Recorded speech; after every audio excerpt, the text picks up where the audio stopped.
Hello everyone, তো চলো আজকে আমি আমার কাজ সম্পর্কে তোমাদের সাথে একটু শেয়ার করি। আমার কাজের মধ্যে দুই, এক হচ্ছে সেলাই শেখাতে যাওয়া আর এক হচ্ছে সেলাই করা।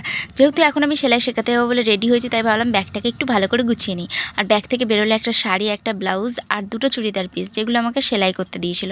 তারপর আমি নিয়ে নিলাম আমার ব্যাগের মধ্যে একটা ডায়েরি, যার মধ্যে সমস্ত কিছু নোট করে রাখা আছে। ডায়েরিটা না অনেকটা পুরনো হয়ে গেছে। আর এর সাথে নিয়ে নিলাম আমি একটা চুড়িদার পিস, যেটা আমি ওখানে কাটিং করবো। আর তার সাথে নিয়ে নিলাম আমার অস্ত্র, বা যেটা আমার কাঁচি।